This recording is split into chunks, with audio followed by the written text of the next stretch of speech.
Hello, everyone. I'm Juan Williams, along with Martha McCallum, Jesse Waters, Dana Perino, and Greg Gutfeld. It's 5 o'clock in New York City on a Sunday, and this is The Five.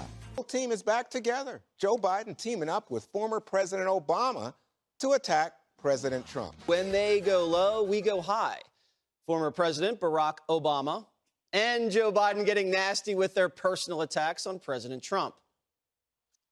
What's his obsession with crowds anyway? Does he have nothing better to worry about? What kind of trauma did he go through? Did no one come to his birthday parties when he was a kid? The president likes to portray himself, I love this, likes to portray himself as a tough guy. When you were in high school, wouldn't you have liked to take the shot? By the way, today he said he is I think he said perfect physical specimen.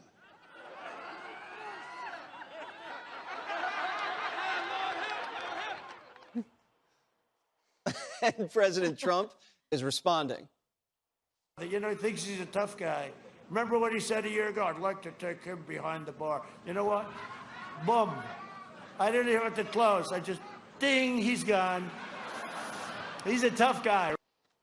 All right, Martha, do you think these guys are now in Trump's kind of playground, talking trash, getting dirty like that? I just have two quick things to say about this. First of all, two men in their 70s should not be talking about punching each other. Nobody wants to imagine this. I mean, if you just go there in your mind, it's embarrassing from the very beginning, so they just shouldn't go there. And B, we saw what happens. President Trump has a unique category of being able to do this to other people, right? Other people should not try to do it back to him. It doesn't reflect well on them. It doesn't end well for them. Just think back to Chris Christie, Marco Rubio, Jeb Bush, when they got into the hand comparison thing. Oh, yeah. It's ugly. It doesn't work for other candidates, and they should not try to do it. Yeah.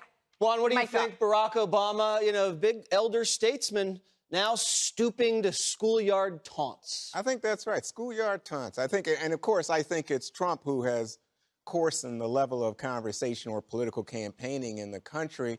He's the king of the kind of name-calling, demonic nicknames, even talking about women's looks. I mean, he just, and people now buy into it. And as Martha said, they try to match it. And I don't think it ever goes well for his opponents. But I will say, to me, Jesse, the real issue is not the rhetoric. I don't think they have quite stooped to his level in terms of what they say. But I think the real issue for me is the actions that are being taken that I think are somewhat threatening, like, stopping traffic today on the New Jersey Gardens. Oh, now you care, Juan. Wait, now you care? Now you care? I care the whole summer. Or yesterday, You when didn't care when my neighborhood got trashed. Yeah, but it took you longer to get into work today. Yeah, I think that was a peaceful traffic jam. Yeah, I must say, boy, I was in a peaceful traffic jam. Oh, yeah. It took me an extra hour.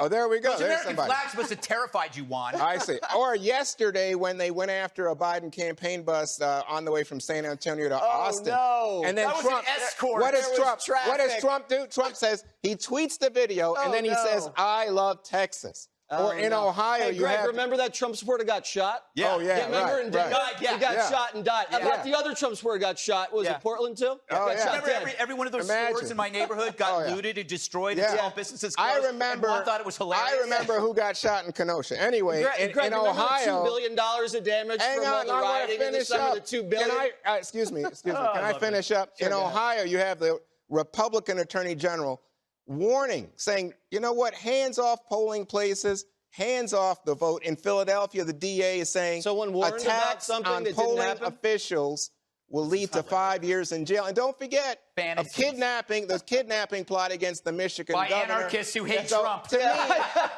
me, how desperate. despite your efforts to shout me down, the real threat laughing, here actually. is not rhetoric. It's the actions taken by people who are incited by Trump. Right. That's a lie, an absolute lie. Look out our damn windows. You can't see anything because our windows of our studio are boarded up. Is that because of the Proud Boys, Juan? I don't know. It's about people like violent. People you defend. They talk are about the ones violent that are breaking people. into buildings. Oh, yeah. Screwed over my neighborhood. I Anyway. see. I see. All The right, let's Proud back on Boys topic. and the Boogaloo Boys. The Boogaloo Boys, you don't even know who they don't are. Don't shoot Stop. into You gotta get police your talking office. points I right. see. All right. That kind of violence is okay with you. Juan, happy Sunday. Greg, finish So up. let's redefine what low is, okay? Name-calling and trash talk is not low, all right? That's part. Trump does it. They do it. When you brand a person racist or a bigot or an anti-Semite, that makes it acceptable for the people who support you to beat them up. No one is going after Biden supporters because Trump makes fun of Joe Biden's sunglasses.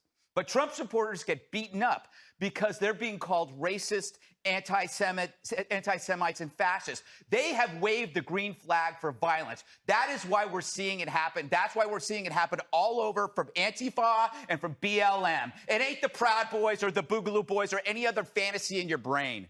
All right, Dana, who do you think would win in a fight? Donald Trump or Joe Biden?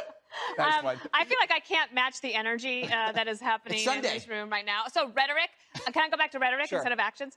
I think President Obama out on the campaign trail is a calculated risk for Biden because while Obama can be a base driver for Democrats, he's also a base driver for Republicans. And they will pay attention to this. But, I mean, again, a calculated risk. They probably decided it was worth it to get him out there. I think President Obama looks like he's having fun. But I would also say that these types of attacks, for me, I don't like them at all. And I feel like they're kind of like cotton candy. They melt on contact.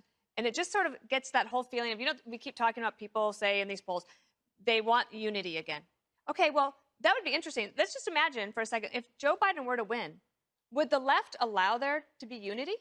No. I mean, I think that... I think they That's want the to next block, prosecute. Dana. Well, I'm very good at transitioning. You really? I didn't even notice. I totally respect that decision. It's going very, don't you think it's going well? It's fantastic. Thank you. I've been happy with the results. I will never so far. dead name you, Dennis. Okay.